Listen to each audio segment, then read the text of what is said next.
বিসমিল্লাহির রহমানির রহিম। আসসালামু আলাইকুম। আজকে আপনাদেরকে আমি সরিষার তেল দিয়ে মুরগি রান্না করে দেখাবো।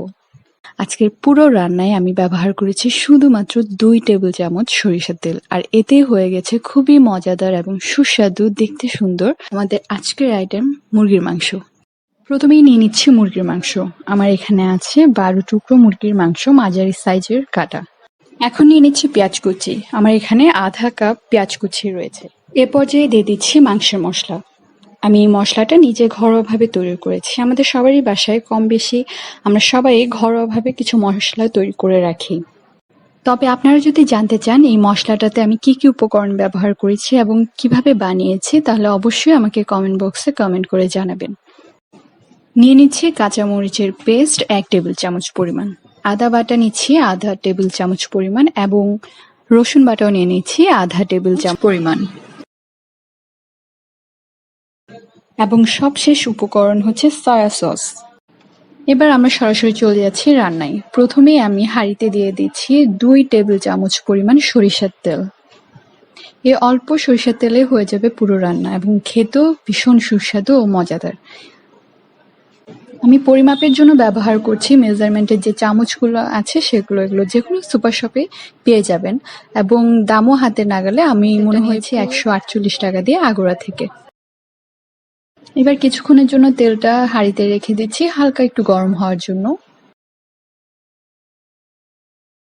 তেল যখন গরম হয়ে আসবে তখন দিয়ে দিব পেঁয়াজ কুচি। পেঁয়াজ কুচি দেওয়ার পর ভালোভাবে আবার কিছুক্ষণ রেখে দিব। অল্প একটু নেড়ে চেড়ে তেল আর পেঁয়াজ কুচিটা ভালোভাবে মিশিয়ে নিব। এরপর আস্তে আস্তে দিয়ে দিব আমাদের কাঁচামরিচের যে পেস্টটা ছিল এবং সাথে আদা ও রসুন।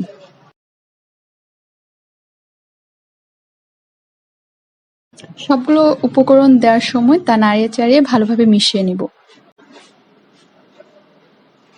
এ সময় চুলার আঁচটা খেয়াল রাখবেন, একেবারে বড় আঁচে দেওয়া যাবে না, মাঝারি থেকে অল্প আঁচে রেখে এগুলো দিতে হবে এবং নাড়াতে হবে।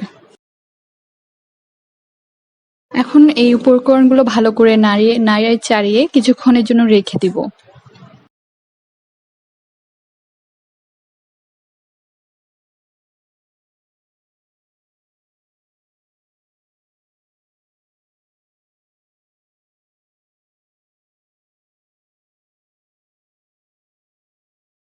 কয়েক মিনিট পর দিয়ে দিব মাংসের মশলা।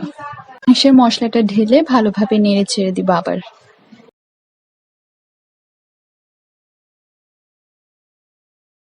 এই পর্যায়ে দিয়ে দিব অল্প একটু পানি। আমি প্রায় হাফ কাপ পরিমাণ পানি দিয়েছি। অল্প একটু পানি ঢেলে দিয়ে আবার নাড়াচাড়া করতে হবে। ভালোভাবে নাড়াচাড়া করে সম্পূর্ণ উপাদানগুলো ভালো করে মিশিয়ে নিয়েছি আমি।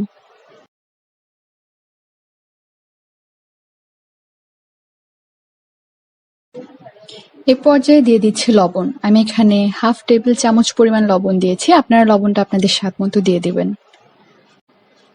লবণটা দেওয়ার পর আবার মিশিয়ে নিচ্ছি উপকরণ সবগুলো। মিশানো হয়ে গেলে এবার ঢাকনা দিয়ে কিছুক্ষণের জন্য রেখে দিব।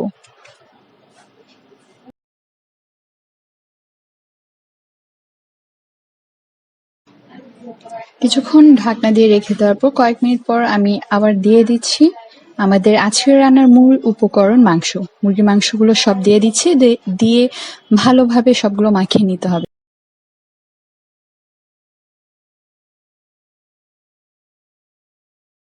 বেশ কিছুক্ষণ ধরে ভালোভাবে মাখাতে হবে।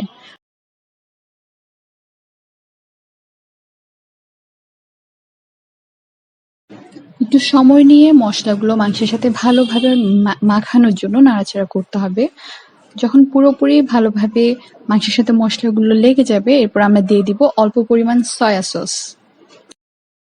এরপর আবার মাখিয়ে নিচ্ছি সবগুলো উপাদান একসাথে।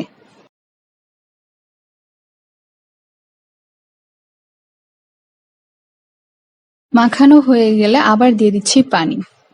আমি 1 কাপের চেয়ে অল্প একটু কম পানি এখানে দিয়েছি। এরপর আবার মাখিয়ে নিচ্ছি সবগুলো উপকরণ একসাথে। ঢাকনা দিয়ে 2 থেকে 3 মিনিট রাখার পর এরপর আমরা দিয়ে দিব তরল দুধ।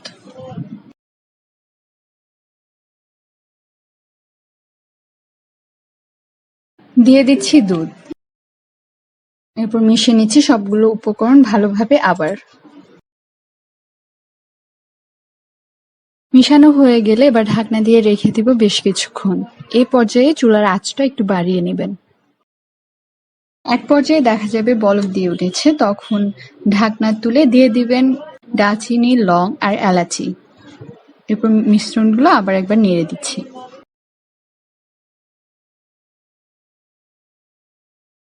আমি প্রায় 10 মিনিটের জন্য চুলায় রেখে দিব। 10 মিনিট হয়ে গেছে, আমার রান্না প্রায় হয়ে এসেছে, আপনারা দেখতেই পাচ্ছেন। এই পর্যায়ে আমি একটু লবণটা টেস্ট করে দেখব। আপনারাও দেখতে পারেন, যদি মনে হয় যে লবণের পরিমাণ কম হয়েছে তাহলে আরো একটু অল্প লবণ আপনারা দিয়ে দিতে পারেন। আমি এখানে আবার যোগ করব অল্প একটু পরিমাণ লবণ, প্রায় হাফ টি স্পুনের চেয়েও কম। আমার রান্না প্রায় হয়ে এসেছে, একেবারে শেষ পর্যায়ে আমি জাল বাড়িয়ে দিয়ে 2 থেকে 1 মিনিট রাখবো, এরপর নামিয়ে ফেলবো।